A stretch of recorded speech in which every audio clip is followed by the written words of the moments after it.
Hello YouTube, Chris back again from Top Notch Sports, and I want to make this video on the NFL offseason acquisitions. I'm going to start with the AFC in this video. I'll make a separate one on the NFC. This is a culmination of, between free agency, some draft picks, and also trades.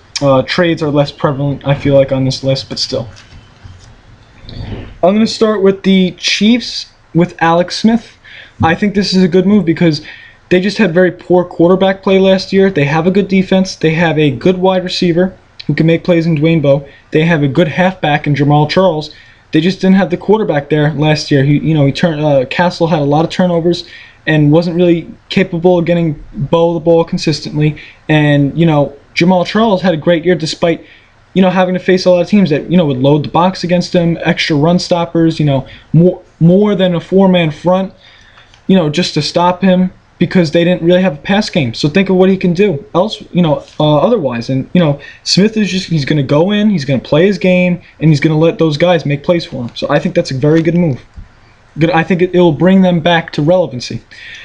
Broncos, I love the move of Dominic Rodgers-Cromartie because they kind of got exposed in their secondary last season, and also they're a great pass rushing team at their front seven. So now you got a guy who can make plays, and he's going to capitalize on those mistakes made by the quarterback when they're under duress. That's a very good move. And another guy who can cover opposite of Champ Bailey, who's still a very good corner despite his advanced age. Offensive side of the ball, I like Wes Welker because they have a very good outside game with guys like Thomas and Eric Decker. So now you got a guy over the middle of the field who you got to pay attention to. So those guys get more open looks. And if you want to pay extra attention to a guy like Wes Welker over the middle of the field, the outside of the field is more open. I think that it just helps each other out. It's a three-receiver set. I think it really works well. And with Peyton Manning can only have so many weapons before he's in the MVP conversation again. So I think that's a good move. Patriots, his old team, of course. I like his replacement in Danny Amendola. I think that's a very good move. He proved to be a good, solid player on the Rams with Sam Bradford, who struggled, not a very good line, and also not a lot of wide receiver help on that football team. So now you put him on a team with which the system is beneficial to slot receivers like himself, and a quarterback who he's a fantastic, one of the better all-time quarterbacks of all time, but his specialty is with those guys, that come out of the backfield and catch the short passes, or the tight ends over the middle of the field, or the slot receivers, especially the slot receivers. So this guy, who knows what he could be? He could end up being better than Wes Welker, believe it or not. And also, I like the move of Tim Tebow. Tim Tebow is a guy who has been doubted a lot, and he's bounced around now. This will be his third NFL team in 3 seasons.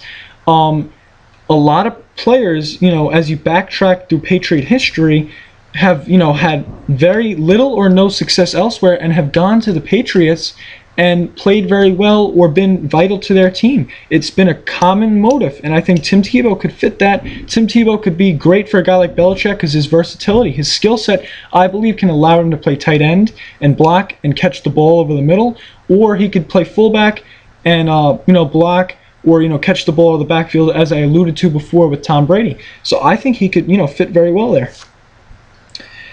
Colts, I'm going to go with Ahmad Bradshaw. I think that's a fantastic move on the offensive side of the ball. You bring another leader on the offensive end other than Reggie Wayne, because they're kind of a younger group, with some young players as a football team. Plays the game with a lot of heart, passion, determination. He's a tough player. I think he's going to be good for them. He solidifies their run game. They had Vic Ballard. They didn't really use Donald Brown a lot last year. So now you have another guy that's a 1-2 punch. They both can do multiple things. They both, showed they could catch the ball. They both showed that they're tough running backs that can, be consistent for them. So now you have 2 of them. Now that takes less pressure. That takes more pressure off of Andrew Luck in the receiving game. So now the receiving game, I get into Darius Hayward-Bay. He's another playmaker. He'll be the number 2 receiver on that team. He's going to take some pressure off Reggie Wayne,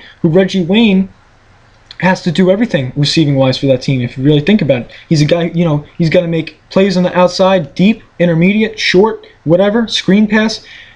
or in the slot in the same type of fashion over the middle of the field. So now you have another guy who can make plays on the outside like Darius Hayward-Bay. It's another guy you got to account for in this offense that was improving as is. I'm going to go to the AFC East with the Miami Dolphins. I really like the Mike Wallace deal because, first of all, you got a guy like Brian Hartline who's excellent over the middle of the field and on those short routes as a slot receiver. And now you have a guy on the outside who can make his life easier when he already was fantastic the last few years. That's going to be real beneficial to their offense. And also, you have a guy, Ryan Tannehill, coming into his second year, going to get more experience, now more weapons. He's going to naturally improve and make his adjustments. And now you have a guy like Mike Wallace who can get down the field. He can catch the short ball and get down the field and take it to the house with his legs and his fantastic foot speed.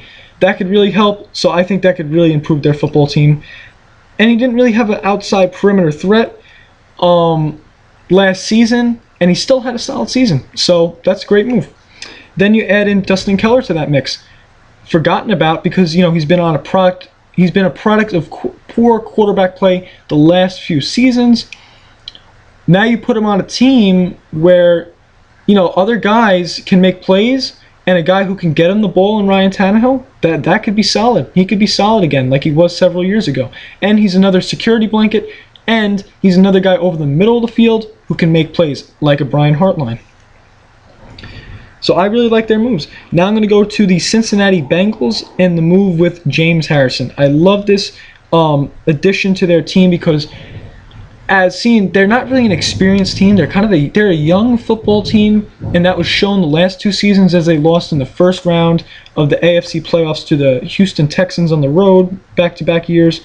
And I think leadership with James Harrison and a veteran in the locker room, a veteran on the football field that they can go to, is really going to improve their football team. He's a guy also, they're a big physical pass rushing team in that front four. Now you add a linebacker who can come up to the line of scrimmage, pressure the quarterback from the secondary. Okay, you want to break through the front line in your run game? You got a run stopper in James Harrison. He could do a lot of things for them. And, I think he's really going to help that football team, especially with their pass rush. The better your pass rush is, the more likely you are to, advance in the playoffs or have a more successful regular season. It's a quarterback-driven league, as proven. Houston Texans, I'm going to go with Ed Reed, former AFC North player as Harrison is. And everything I said about leadership is even, almost like ×2 for Ed Reed. One of the better leaders defensively in the game. He's proven it. He's been a huge product of it. He played with Ray Lewis, leader on that football team, Super Bowl champion. We all know the accolades for him. The Texans, like the Bengals, are a young team. They get after the quarterback. They have a pass rush. They do have some more secondary players, in my opinion, and that's why they're a top 5 defense, maybe even higher.